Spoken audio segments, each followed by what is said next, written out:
I started out only as America's Worst Mom. I wrote Why I Let My 9-Year-Old Ride the Subway Alone, and it became a sort of touchstone story. Would you let your kid do that? What kind of crazy person?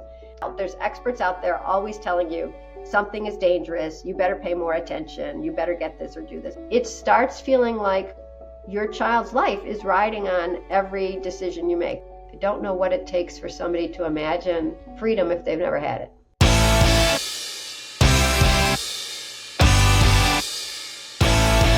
Sometimes it takes just one conversation to change how you see the world, and this might just be that conversation. If it is, please hit subscribe, and don't just hope that the algorithm shows it to you next time. Please join our newsletter at danastingregory.com/podcast. Stay connected, help us beat the algorithm, and of course, stay ahead of the censorship machine. Welcome to the Dan Astin-Gregory podcast. Live free and prosper. What if everything we've been told about keeping our kids safe is actually making them weaker? Today's guest was once dubbed America's Worst Mum because she let her 9-year-old ride on the New York subway alone. But instead of backing down, she sparked a global movement. Lenore Skenazy is the founder of Let Grow and a fierce advocate for what she calls free-range parenting, a philosophy that says independence, resilience, and risk are not dangerous, but essential.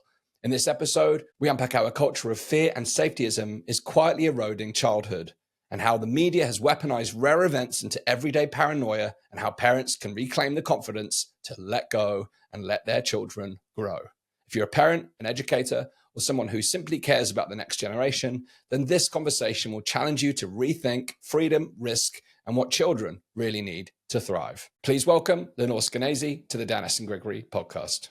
Lenore, it's great to be here with you today. This is a conversation I've been looking forward to for some time, and it's the first of several that I've got lined up here on the Dan Astin-Gregory podcast, looking at,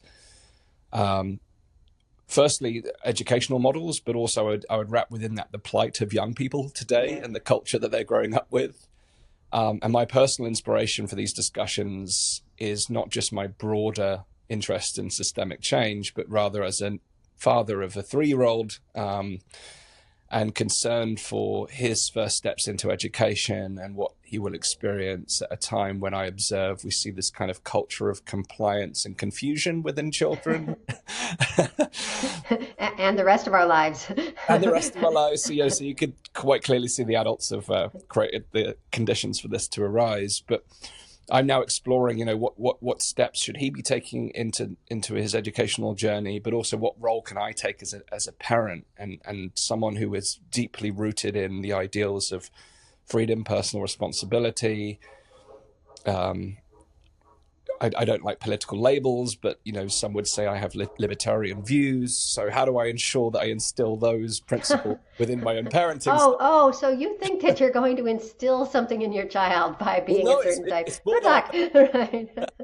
Well, maybe, but perhaps it's more about actually me not unleashing my own inner authoritarian. When my son is running rampage. So there's lots I'd love to discuss with you, but before we kind of get into my extension for my own motives, I'd be curious to know what provoked your entry into this kind of world of education, young people, apart from being called the world's worst mum by various press institutes at times in your career. So, first of all, thanks for having me. Secondly, I started out only as America's Worst Mom. Okay. World's Worst Mom came several years later as a brand extension, I think. But the short answer, or the obvious answer, is that years ago when our younger son was 9, he wanted for me and my husband to take him someplace he'd never been before in New York City, where we live, and let him find his own way home by subway, or as you'd say, tube. And long story short, that's exactly what I did. I took him to a fancy department store. I left him there after telling him that was the day, and he had to take a subway and then a bus across town. And when he did, and he came into the apartment, he was so proud that I didn't write a column about it because it didn't strike me as a big deal. But months later, when I had nothing to write, and I am a newspaper columnist, or I was, I wrote Why I Let My 9-Year-Old Ride the Subway Alone. And 2 days later, I was on every possible television show in America. And it became a sort of touchstone story. Would you let your kid do that? What kind of crazy person? And so I'd started a blog over the weekend after all the grilling and I called it Free Range Kids. And I said, look, I love safety too. I am a nervous mom. I love helmets and car seats and seat belts and mouth guards and extra layers. And I feel like I'm not a daredevil. I'm not even a particularly brave parent, but I do trust our subways and I do trust strangers. And I think that it's good for kids to be out in the world. And then that just became something that was interesting enough to me that I've been on this same journey, or whatever you want to call it, stump, for, I don't know, 16 or 17 years. You figured out our son is now 26. And um, about 8 years ago, Jonathan Haidt, who you've probably heard wrote The Anxious Generation, was talking to a man named Dan Schuckman, who was fighting for free speech on campus. He ran an organization called FIRE. And they said that they were worried about college age kids because they seemed to be fragile.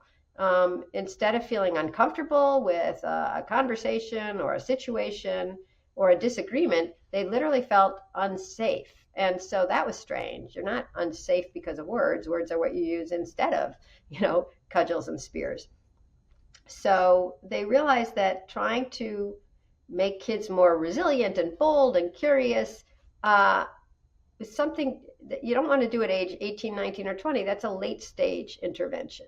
Why not try to create kids or encourage kids to step into their curiosity and try new things and take tiny risks and be part of the world? And John had read Free Range Kids, and he'd met me and he said, well, let's make a nonprofit with Lenore to do just that. And so together we started something called Let Grow. And that's what I've been running for about 8 years. And it's the nonprofit, or charity, as you'd say, making it easy and normal and legal to give kids back some freedom, the chance to walk outside, make their own games, be angry, get in an argument, figure out how to solve it, all the stuff that doesn't happen when adults are with them trying to help them and intervene all the time. Fascinating. Well, as you were speaking, I heard the words easy, normal, and legal, and I know the legal part for me was stood out like my head. Well, legal, Yeah. Because increasingly we live in a world where the state has. I mean, there's been times in the last few years I literally feel that they're in my house, and it's. Don't you guys have more cameras per square inch than any place in the world, including like maximum security prisons? Right? You're going to trigger a side rant if you get on that. but the point, I suppose, even with that, we've got probably a more somewhat lenient legal framework for what we can and cannot do as parents here in the UK. But I think that is rapidly changing. And there were so many resonant points about your story. I remember my mother when I was primary school age, when I was sort of 9, 10, 11, and we didn't live very far away from my school. It was probably a 10-minute walk, but my mum never let me. She was prime safety. She would be cheering on the safetyism of today, much against my own personal values. But pause, put pin in conversation, and you're trying to do what with your kid? Go on. Yeah. Your kid is going to be, let's get the state in the house. So he might rebel against me and take that road. But so my mother never let me walk to school, so we always got dropped off. My friends would walk, etc. So, I never had that experience of being dropped off or walk back by myself. But I did as I became older. And it's interesting, as you were speaking, I was thinking, what would be the age then where someone deems it responsible for a growing human to be dropped off at a department store and make their way home? There was just so much that came up for me in the discussion.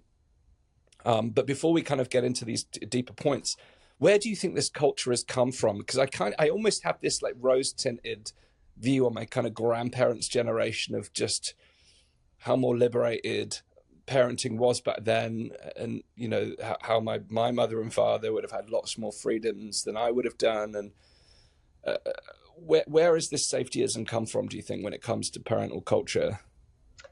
Well, I think it comes from a lot of places. And I can tell you about 4 that are pretty straightforward, and then we can talk about the 5th, because I think it will intersect with your interests. But the first one is the media. The media, when I was growing up, was so minor league compared to what it is now. In the 80s, along came some really big developments that changed the media. One is the advent of cable television and just a million channels, which brought us the 24-hour news cycle had never existed before. You had to, wait till a certain hour of night to watch the news, and that was it. And what's the story that's going to turn the most people into their television? It's something distressing, and there's nothing more distressing than harm to a child. And so they sort of went scrambling for those stories. And in the United States, our broadcasting code changed. And so until the 80s, the broadcasting code was developed in the radio era. And it was like you couldn't, show or hear a toilet flushing or, show a pregnant woman or a double bed that would suggest that, men and women slept together even when they're married. And those were thrown out the window in the 80s, allowing for a much more graphic and often gory and disturbing and attention-getting kind of television to take over. And then you got the procedurals. In the olden days, it was a court case and you heard about a murder, and now it was a rape, and let's take the body out of the morgue, and this child was 7, and look at the cigarette burns. It was just so much more visceral and repulsive and disturbing than any media had been before. Well, I'm not saying any media, maybe movies already were. But the brain works like Google, I'd say. If any information comes into it and it's, salient and sort of exciting and shocking, it moves to the top of your search engine ranks. And so if you ask, is my kid safe walking to school? And up pop the stories of, over the last 40 years, the couple of horrible, tragic and very upsetting stories of kids who were murdered by strangers, you think that they're most relevant because they're the easiest for you to retrieve. But actually, they're the least relevant because they're the most unusual, which is what allowed you to remember them. You can't remember the millions of kids who walk to school every day. And so we get this really distorted vision of what's going on out there. And to this day, people say, how could you let anybody, you live in New York City, how could you take the subway? And it's like, I know that there are some tragedies on the subway. And I also know that I've been taking the subway for 40-something years in the city. And, I've witnessed like one violent, weird thing. And that's hundreds of thousands of subway rides. So there's an inability also to realize that like a one-off is not how you can calibrate your life, to live by what I call worst first thinking, coming up with the worst case scenario first and proceeding as if it's likely to happen is going to make you think, oh, look, my kid was safe. Dan made his way to school every day because I drove him.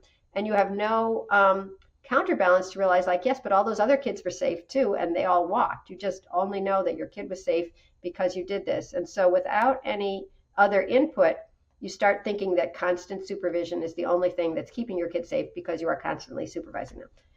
I'll go really fast through the other 3 reasons. Litigious society, especially here in America, you start thinking like a lawyer. Could I defend this practice or this program or this product in the court of law? Maybe not. Certainly not against a good lawyer. Forget it. I won't do it or try it or buy it.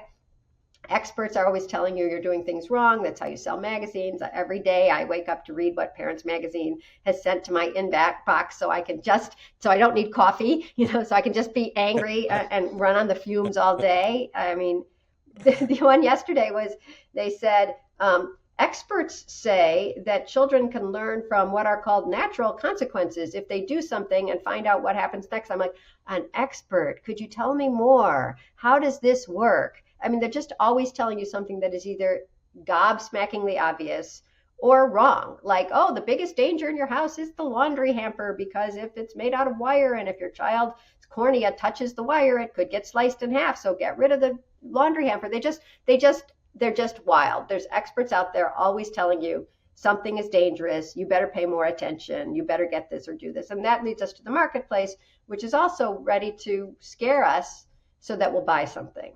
And there's nobody who's more scared than a parent who's been told this is going to hurt your child or they're going to fall behind if they don't do this or buy this or see this or try this. And so we do that all. If you're tuning into this podcast, the chances are you're someone who thinks differently. You question the narratives, you want real freedom, and you're looking for unfiltered insights that can actually help you make sense of the world.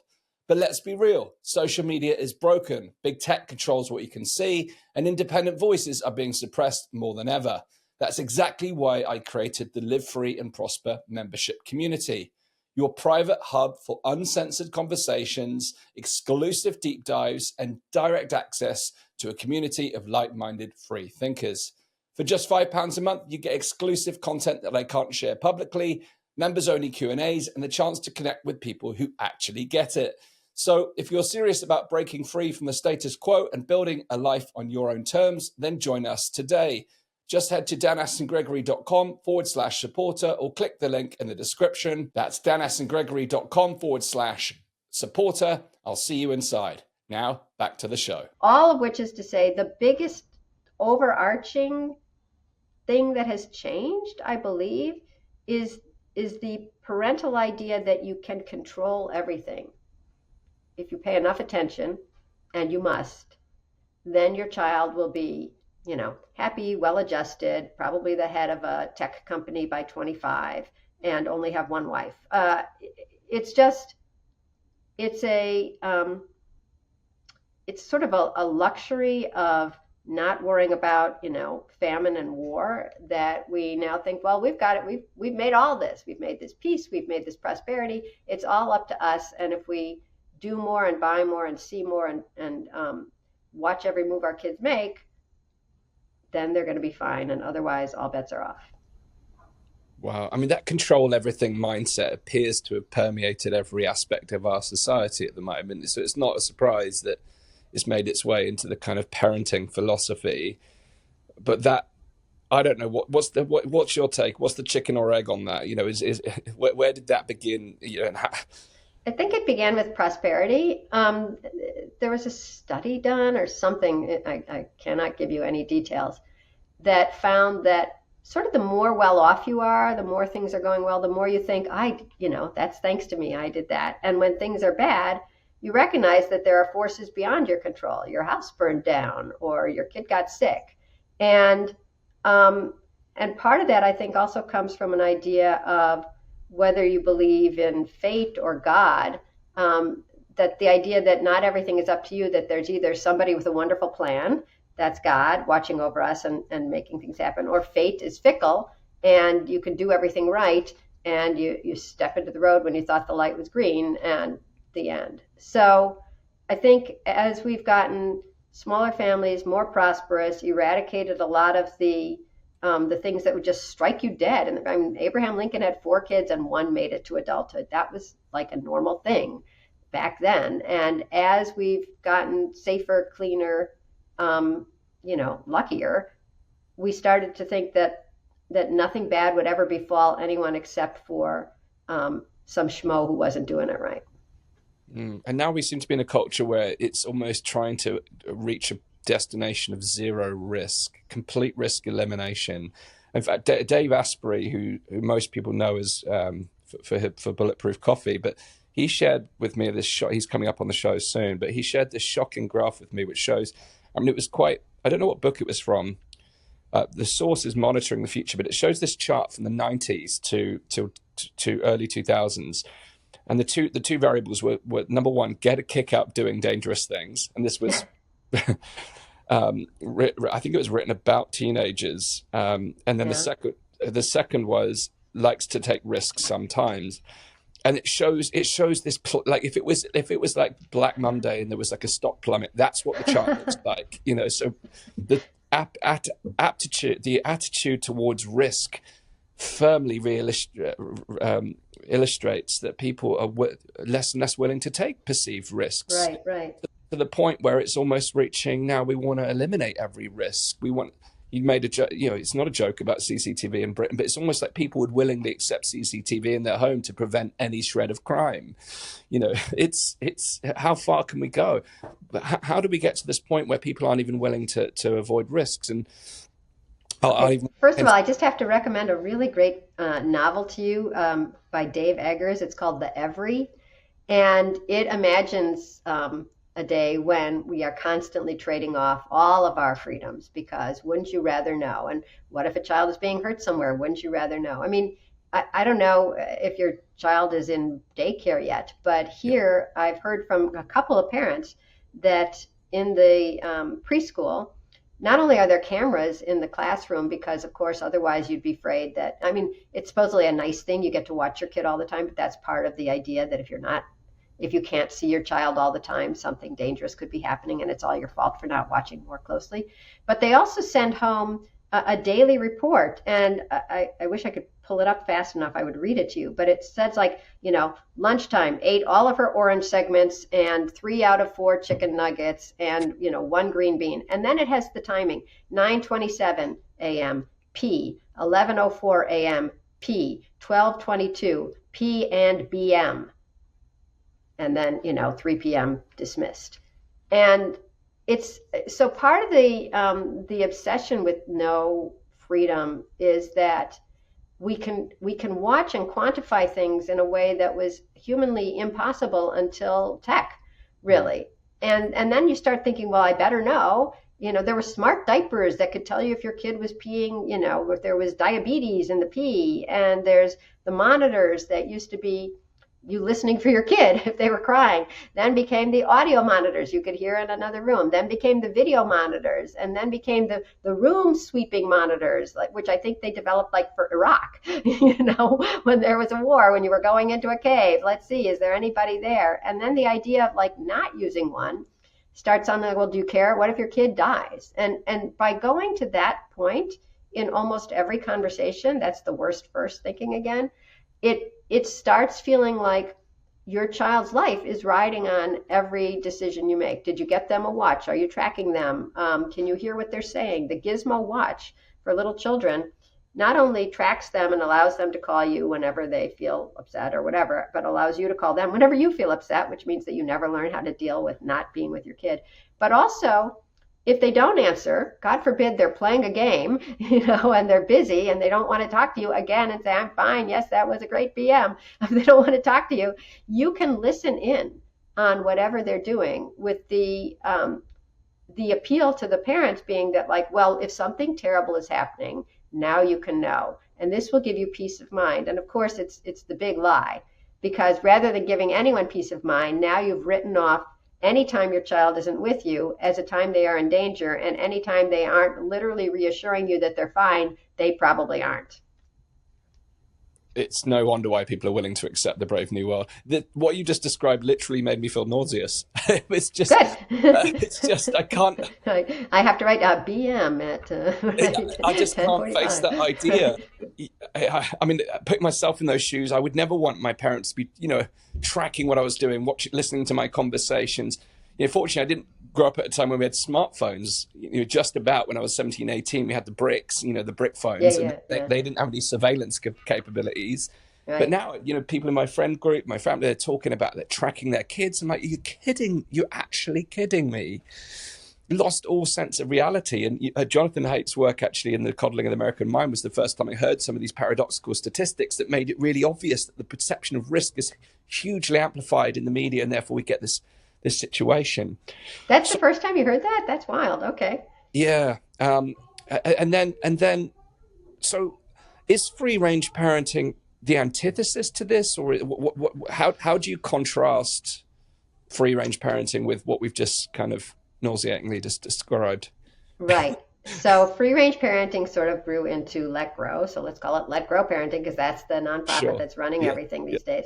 And I don't know exactly how to describe it other than to say, if what we've just been talking about is the dramatic drop-off in trust that our kids can do anything on their own, can be safe on their own, can handle anything without extra intervention, assistance, compassion. I'm all for compassion, but part of compassion is recognizing that kids are sort of resilient and resourceful, and rather than always needing, somebody to sympathize or pity them, somebody to recognize their inner fortitude and their ability to bounce back, that's compassionate too. And so what free range / Let Grow is trying to do is give parents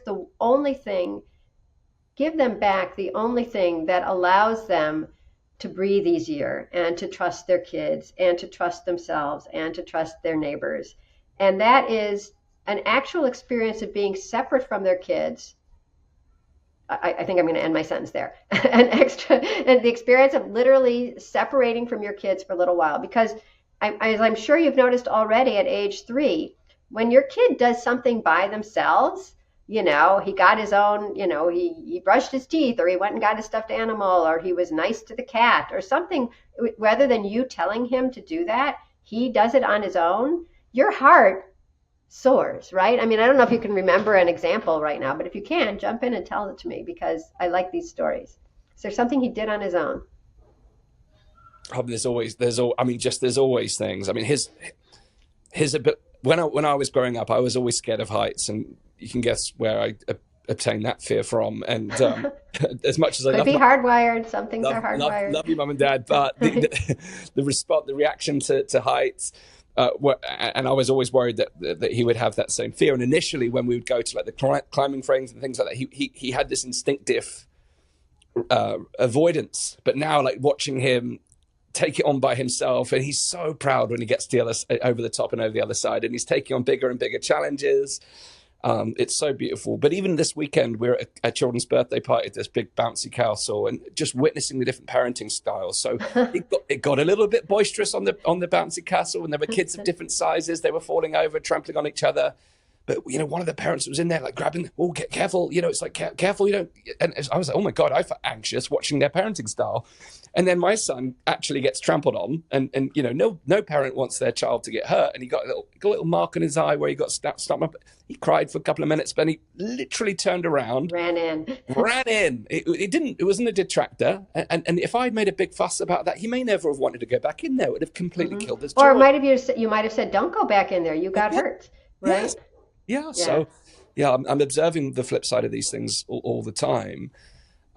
Right. So I just wanted to say, so our goal in making it easy and normal, we can talk about legal later, to give kids some, independence and free play back without us always there, is Let Grow tries to get schools to do our free program, which is called the Let Grow Experience, which is a homework assignment that the teacher gives the students that just says, go home and do something new. I pretend this is a piece of paper. Go home and do something new on your own with your parents' permission, but without your parents.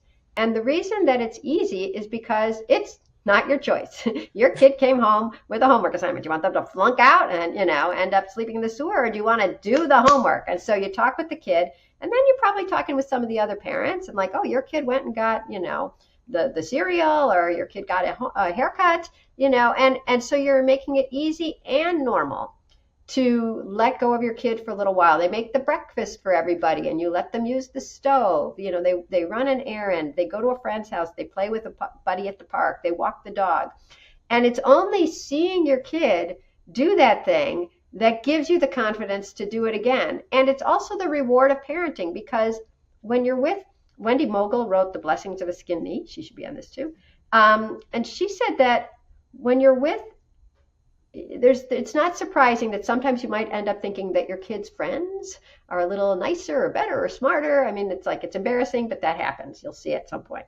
And she said, but the reason is that when you look at anything up close, really closely, you see its flaws. And we're with our kids so much. We see every time they're hurt, and we see every time they're mean, and every time they're grabbing a toy, and every time they do something a little risky. And so we keep intervening because we see that they're doing all these things wrong. They're bored. I better help them come up with something to do. And it's only when you're not there that they step up and start figuring things out on dust themselves off, or come up with a game to play, or meet another friend. And then we get this fantastic endorphin high of, look at my kid. What? You not only got the cereal, you remembered to bring the milk. That's so genius. Let's go have some. So we really feel like it's almost therapy for both generations. I mean, I use therapy in a stupid way. What I mean is it's normal, and this is what we were built to have happen, and therefore it ends up doing good things for ourselves. But when you're separated from your kids, that's when you realize who they are and what your role is. And so we're just trying to make that happen. And the Let Grow experience through schools is the easiest and fastest way, especially since it's free. And also now they're testing it. There was a small pilot study done of independence as therapy for kids with a diagnosis of anxiety. And it was extremely wonderful, and it worked faster than cognitive behavioral therapy and better than drugs. And so now there's going to be a giant randomized control study, because we took the independence out of kids' lives and we wondered why they're drooping. And it's like, well, if you took the vitamin C out of their lives, or if you took all the fiber out of their lives, they'd be drooping too. You just have to give them back something that Mother Nature expected them to have, which was some time without an adult telling them what to do or assisting them. A quick break for a word from one of our partners. In times of economic uncertainty, gold has always been used as a safe haven for wealth. It's a tangible asset that has historically held its value, even when markets were volatile. And now more than ever, it's crucial to have physical assets that can protect your wealth. That's why we've partnered with the Pure Gold Company. They offer a secure, reliable way to buy physical gold bullion and precious metals, whether you're looking to diversify your portfolio, hedge against inflation, or simply protect your savings. With fully insured gold products stored in world-class private vaults, you can rest assured that your physical gold is safe and secure. For bullion-grade gold bars and coins, the Pure Gold Company makes it easy to purchase physical gold that you can actually hold.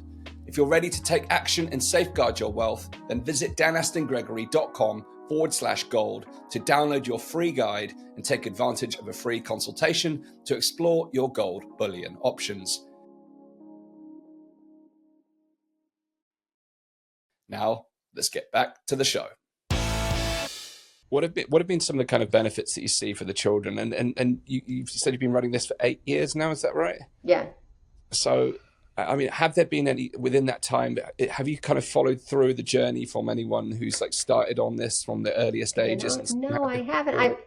I followed through. No, that's interesting. I don't even know how I would do that. Somebody would have to do that. But I can tell you, like a couple years later, after kids have done this. I mean, one kid got off his anxiety meds, and other kids tried out for the swim team. And we had one young man who wrote to his 7th grade teacher. That's like a teacher when you're about age 12, when he was about 15 or 16 now in high school, to say, I just thought you might want to know how I'm doing, because that year was so important to me. You might remember I was always falling apart and worried, and now I can't even remember what he was doing. He was on some team, and he said, he just feels so confident now, and his parents have recognized the change too. And of course, from 12 to 14 or 15 or 16, whatever it was, there's always a change, right? I mean, whether you've done the let grow experience or not, you're going to become an older kid. But it was interesting that he traced it back to this one particular teacher who made the kids do, basically, she called it stepping out of your comfort zone 20 times in a year. And we've heard, from therapists who've used it. A kid with autism was always quiet and would hide behind her mom. She was 10. And then one day the therapist just decided, here's $10. Go to the end of the strip mall and buy something from the Dollar Tree. And the kid took the money and went and came back and said, I did it! I did it! And, and that was the beginning. And it's the beginning of everything. It's not only the beginning of the child's journey, but it's also the parent going like, wow, I didn't give her that. I wouldn't have been ready to do that. I don't know when I'd have been ready to do it. And that's why it's making it easy. Somebody pushes you or somebody does it for you. And then your kid is off to the races. So all I can tell you is that there's the teachers, the parents, the kids, and the administrators all end up saying, this is great. That's all. It's sort of like when John says there's no school that's taken phones out of the school during the school day and said, oh, we wish we had them back. I wish kids were looking at their phones during algebra. Nobody says that. And similarly, nobody says, oh, I wish our kids were still nervous and didn't ever make scrambled eggs because they thought they would burn down the house, which is what's actually happening with a lot of kids, kindergarten through, I've seen 7th graders afraid to use the stove. And I used to think it was them trying to make it sound interesting. Oh, I'd burn down the house, or, oh, I didn't want to, burn myself to death. But I heard it from so many different kids in different parts of the country that I came to realize this is real. I mean, we've raised them like, honey, let me do that for you. Let me take that out of the oven, to the point where that's the information that they're getting. It must be too dangerous. I must be too vulnerable. Have you seen any, on that point, have you seen any environments where you've got a group of children that say have been through a let grow type experience, and then mixing with perhaps heavily, the group of kids who have come from heavily supervised environment? This sounds like a reality show. Yeah. I'd be really curious, do the independent kids become more safety conscious because of the heavily supervised kids, or vice versa? Do the cautious kids come out? That I'd be very interested to witness. That's so interesting. Now people are really interested in us, and they keep wanting. It's very nice. We're getting donations. It's like, that would be a fun study. Yeah. I'm not sure how you'd study it, but I have heard from parents who. So one thing that Let Grow tries to do is get the experience going in schools. And then the other thing we suggest schools do is stay open for mixed age, no devices, free play. Mixed age, because you never get mixed ages anymore, even though that's the way humanity was raised since the beginning of time. But now it's the 7-year-olds versus the 7-year-olds in soccer or baseball or chess or whatever, which allows you to see who's the best 7-year-old. But it doesn't allow like a 12-year-old to throw the ball gently to the 7-year-old, because it's not great to strike out a 7-year-old when you're almost twice their age. And then the 7-year-old hits it and they're excited because they're playing with the big boys, and the 12-year-old pretends, oh, I can't get it. Oh no, I gotta, he's making a home run. And so when you have mixed ages together, you get all these interactions that you don't see in organized activities. Not only the mixed ages, but coming up with something to do, and deciding whether the ball was in or out. And what are we going to do? Dan's little brother is tagging along, and we better figure out something to do, or Dan's going to leave and Dan has the bat. And so if you keep your school open for mixed age free play, you're giving kids back basically an old-fashioned childhood. We keep trying not to only harken back to the olden days. So that's when I thought I had another call. Sorry. Anyways, the point being that, what did I want to tell you? You were saying about kids, if you've seen them afterwards. Oh, so all I can tell you is that in one of the schools that was doing one of these clubs, we call it the Let Grow Play Club, the teacher gathered letters from the parents. And the parents had these amazing stories about, not only does he look forward to, the 2 days a week that day is play club, and it's his favorite day of the week. And they started doing it before school, and now the kids come on time. It's so obvious. It's giving kids back something they desperately want, which is playtime. But now he's getting along with his brothers, or now he doesn't automatically want to go to a screen, or there was a tragedy in our family, and this is the first time I've seen her happy again. Play is so quintessentially what kids are programmed to do. And the way we've organized it in their lives is so abnormal. It's like a corset. It's like, yes, you'll arrive at 3, and then we have drills till 3:20, and then we have a game, and I choose the teams, and I dictate the snacks and who's bringing them, and if you bring donuts, you're going to be kicked off the planet. So, in terms of what's the impact? The impact is just giving kids back something that we accidentally took out of their lives to try to make them better by giving them more. We're going to give you a perfect baseball field and uniforms and pictures and a coach and referees, and it turns out that, like, no, what I really wanted was just time running around with my friends making up a game. So I actually use an example from like, why were all the sailors called limeys back in the day? Do you know why? I actually heard the answer to this about a month ago, and I can't remember off the top of my head. There was some lime juice to ward off scurvy or something. That's exactly it. So the sailors are going off on these, huge expeditions to the islands or whatever, and coming back and dying of scurvy and, all misshapen and horrible. And somebody said, I've seen that one time we landed on an island and we had limes, and then we came back and everybody was fine. And so then they started bringing limes, not understanding that this was vitamin C and that they were suffering from a lack of vitamin C. But basically, all you had to do was give them a lime, and they were fine. And I feel like all you have to do is give kids some free time, some independence, some play, some mixed ages. And we have 2 easy ways to do it through Let Grow. That's why, John's whole book, The Anxious Generation, goes like, no phones, no phones, no phones. It's the 3 new norms for the world. No smartphones before 14, no social media till 16, no phones in the schools. But the 4th norm is give kids back some independence, some free play, and some responsibility in the real world. And that's hard because that was gone even before the phones came in. And so how do you remix childhood so that parents feel unnervous enough either so nervous about not giving them free play and independence, or so relaxed about them doing some things on their own that they can thrive. So that's it. It's as simple as that. We took free play and independence out of kids' lives, reverse engineer it, give it back, and they'll be better off. Yeah, amazing. So we've talked about some of the negative impacts of some of these societal elements that have sort of removed some of these things that give children those independence. And I take great comfort knowing that there's educational establishments embracing things like Let Grow to actually foster. We have 1,000 schools. Wow. Yeah.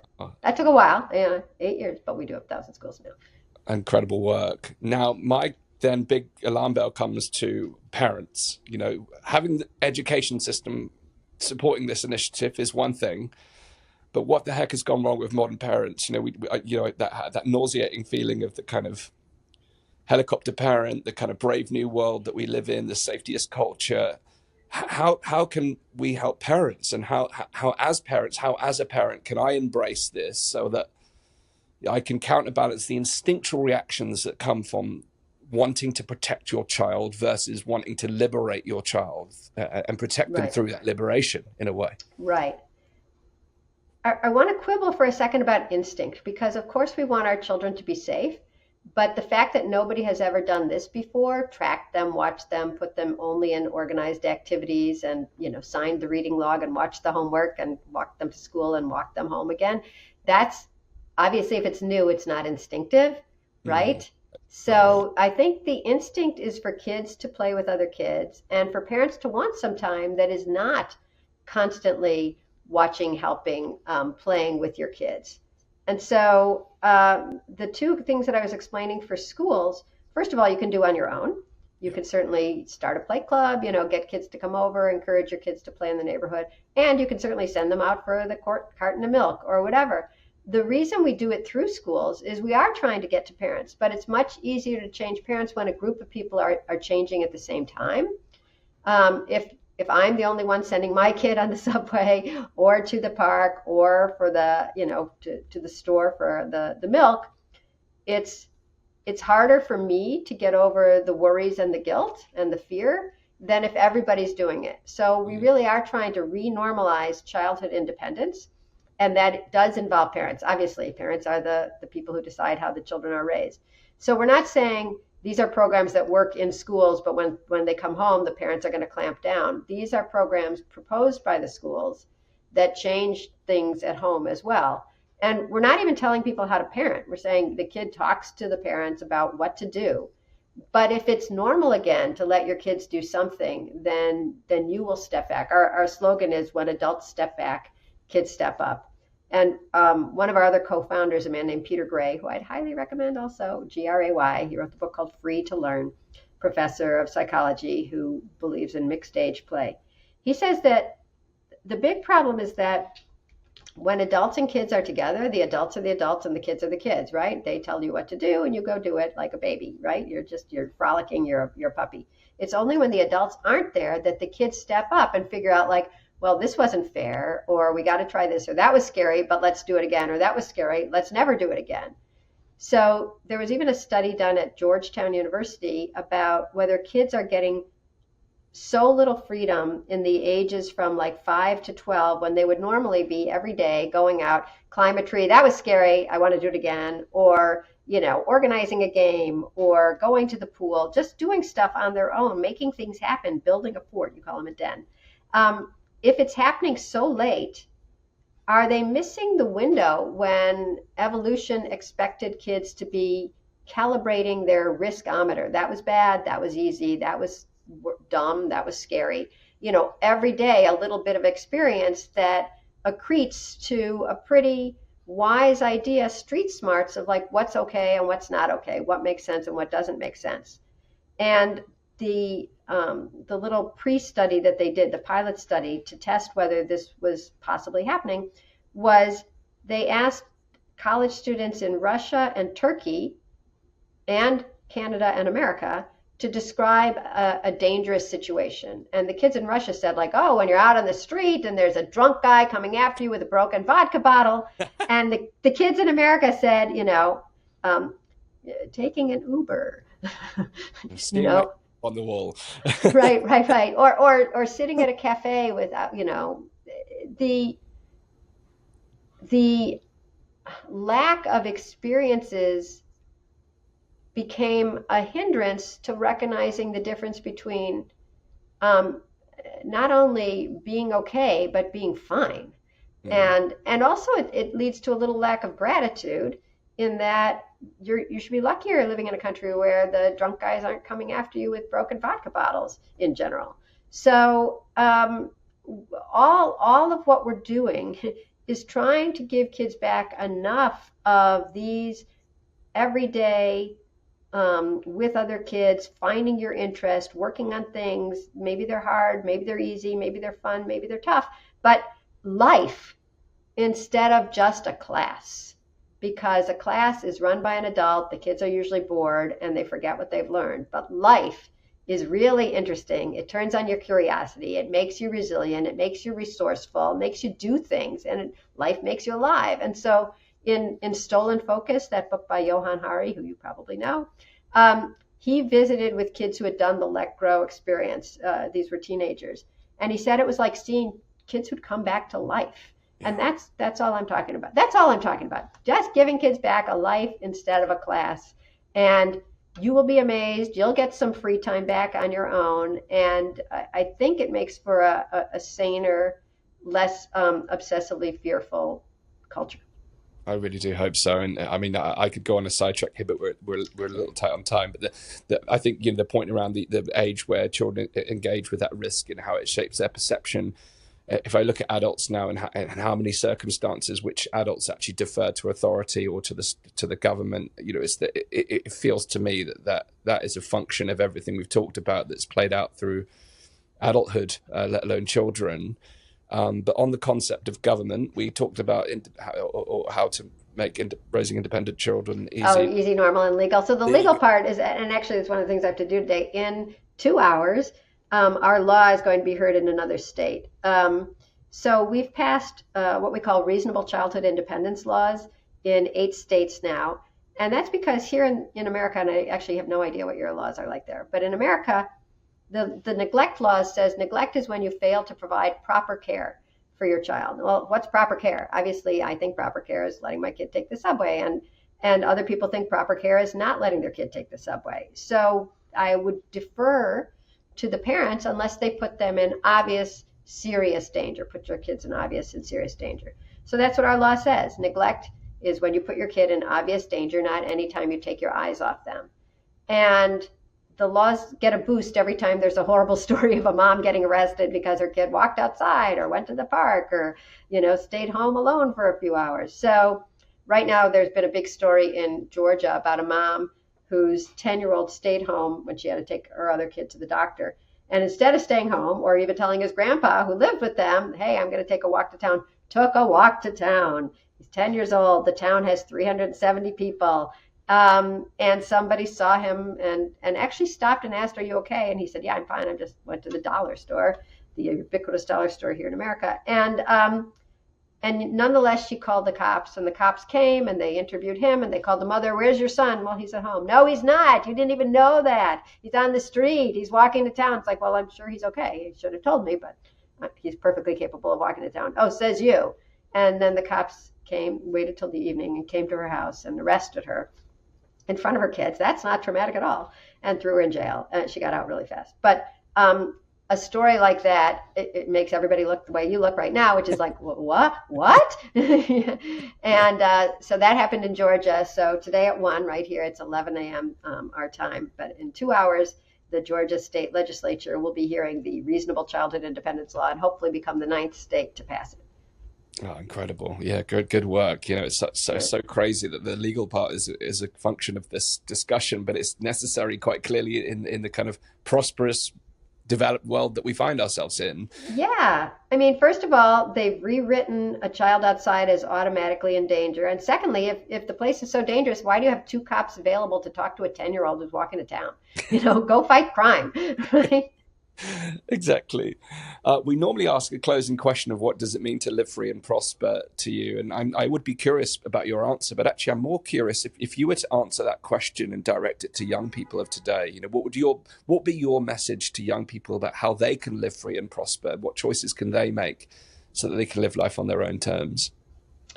I think the easiest thing for kids to do is find other kids who want to do some stuff together, and then present that to the parents. I've actually heard of kids presenting PowerPoints to their parents of why they should be allowed to go to the movies with their friends or why they should be allowed to play at the park with their friends. I'm sorry it's come to that, but I do think that there's safety and peer pressure on the parents in numbers. And so if you have a couple of kids who want to do this, do it. And I'm about to talk to on, I guess, oh no, in a couple weeks, to these middle school kids. And what interests me is that many have not grown up with any time that they weren't monitored or tracked, like electronically, from the crib to the Gizmo watch to the Life 360. And I want to find out if they can imagine that, because it's upsetting to me to think of children growing up not realizing that they can be safe without constant supervision. Yeah. It's just, so I would say to kids, these books that you read from the olden days, even the Babysitters Club, the olden days of like the 90s, kids had some independence. They were trusted. They got into some scrapes and they got out. And what would it take for you to even want to try that? I mean, I don't know. I don't know what it takes for somebody to imagine freedom if they've never had it. Outside their own cage. Yeah. Wow, that's a thought-provoking place to land. I usually end on something funnier, so why did the child cross the road? Get away from their parent. Lenore, this has been illuminating. Thank you so much. I'm so delighted to know that there's people like you out there doing the work that you're doing. My son isn't yet old enough to be going to school, but for my UK viewers, do let us know in the comments what you thought of this. And we've got a very international audience, so to my cool. friends in the US. Jakarta's Yes. doing it. And I'm going to Argentina on Sunday. I mean, it is spreading. So remember, also, all you have to do is go to letgrow, letgrow.org, and all our materials are free. Absolutely. We'll be linking up all of the material in the description, so do check that out now. In the comments below, you'll see the links to the resources, and please do go out there and support the message, because I think certainly my audience would be on the same page here with what we've discussed today. It's just important to help people recognize that there are people out there doing the work. So if you've got value from this episode, please do share this. And thank you once again to Lenore for being part of the show here on the Dan Astin-Gregory podcast and helping us to understand how our children could live free and prosper. If you found yourself nodding along, shaking your head, or questioning the way that we raise kids today, then that's a good thing. Lenore's work reminds us that protecting children isn't about controlling their every move. It's about trusting them to grow into who they are meant to be. If this conversation resonated, please share it with a parent, a teacher, or anyone who's ever worried about doing it right. You'll find all the links to Let Grow and Lenore's resources in the description below. And whilst you're there, please hit subscribe. It really helps us to reach more people just like you.